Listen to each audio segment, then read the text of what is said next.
Crack the Funding Code by Judy Robinette. This summary is brought to you by Hook My Book. The author, Judy Robinette, is a successful entrepreneur who helps connect entrepreneurs with funding sources. She has been on both sides of the table, as a CEO and as a manager of companies. She is good at helping entrepreneurs develop a great pitch, and he has helped many startups raise money. Entrepreneurs should seek outside money when it is necessary, but should not wait for it. The process of fundraising brings two benefits. First, it forces entrepreneurs to think strategically about their business and make sure all the fundamentals are in place, and second, it allows entrepreneurs to access the extensive networks of other professionals with expertise. Oftentimes, when people want to find money to start or grow a business, they have to learn the rules of the game, play better than anyone else, and then find and secure outside investment.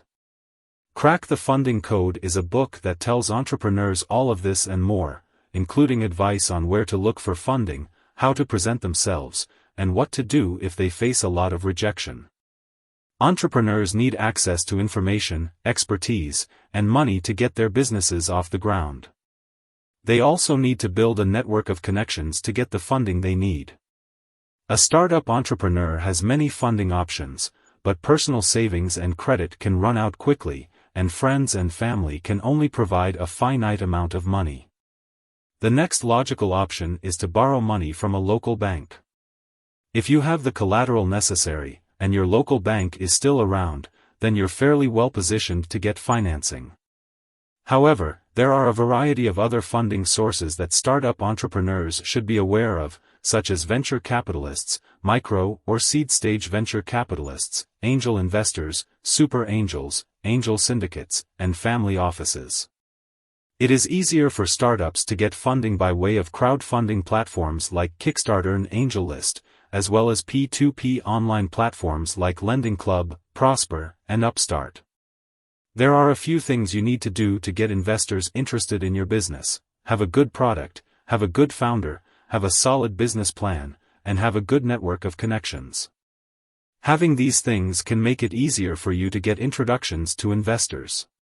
Entrepreneurs need to focus on what matters most to them and what they need to do better than their competitors, but they still need to get the rest of the work done.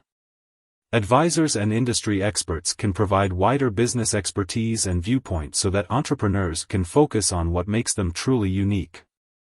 This can help entrepreneurs have a higher success rate when receiving outside investment. The 9 things an entrepreneur needs to crack the funding code are: 1. An understanding of what goes on inside investors' heads. 2. Seeking the right funding from the right sources based upon your industry, location, and stage of development. 3. A great founder and team. 4. A solid business plan/executive summary. 5. A compelling pitch. 6. The ability to answer any questions from investors about potential risks. 7. A clean deal. 8. Strategies for the deal's legal process and due diligence, and 9. A clear exit strategy. Investors look more at the person behind the startup than the quality of the startup itself when deciding whether or not to invest. Venture capitalists often say, "Bet the jockey, not the horse." The founder of the startup is more important in the funding decision than the business itself. When looking to form partnerships or alliances with others, it is important to first assess their character. The founder should focus on qualities like competence, commitment, grit, and persistence. Once these qualities are shown, it becomes easier to assess the chances of success for the relationship.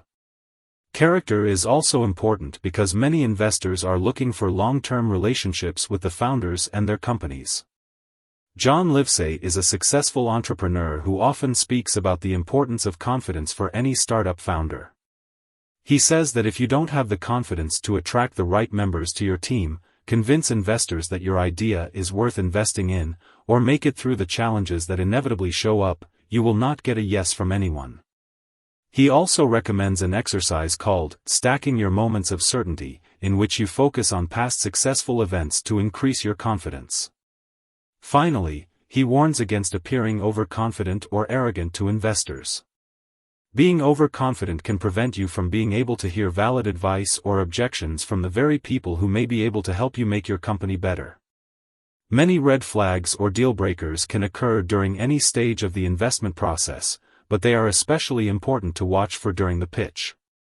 These are things like being dishonest, not being willing to listen to input, or being desperate.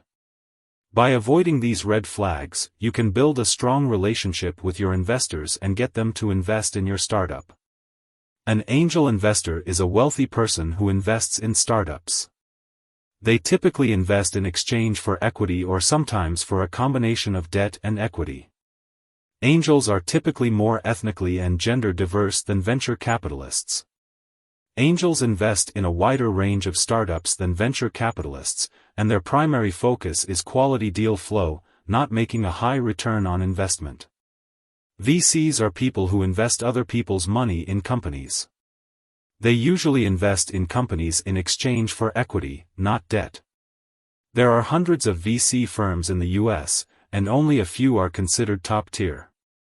VCs focus on building companies with a firm eye on realizing a high multiple on their investment, either by the company being acquired or by going public via an IPO. VCs usually ask for greater control of the company through board seats or provisions to replace founders with more professional management. Crowdfunding is the practice of raising money from a large number of people, typically through the internet.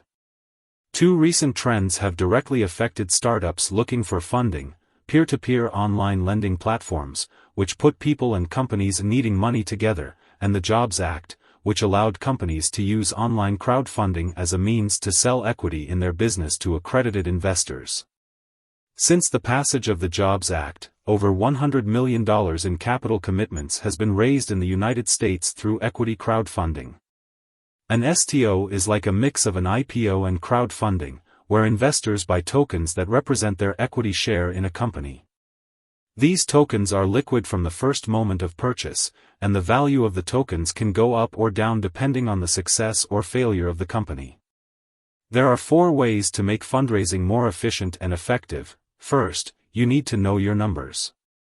Second, you need to set your funding goals based on where you are, where you want to be, what stage your company is in, the period of time you want investor funding to cover, and what milestones that funding will allow you to reach. Third, you have to target the investors you wish to reach by researching their needs.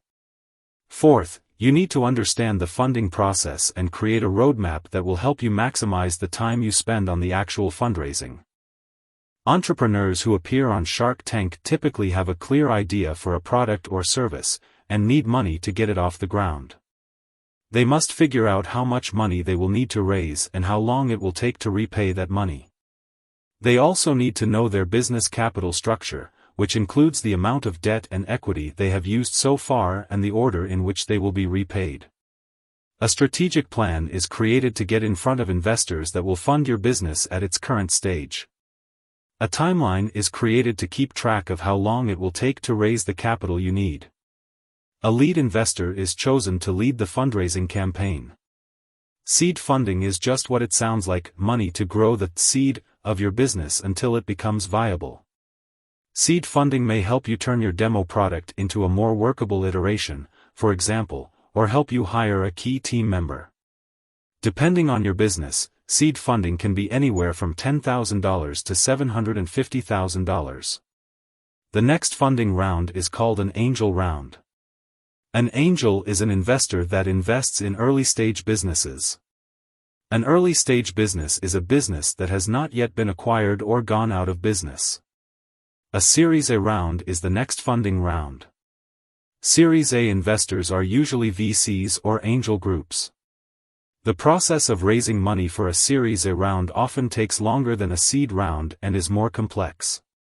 When you are fundraising, it is important to remember to stay focused on your goals and not get caught up in the process.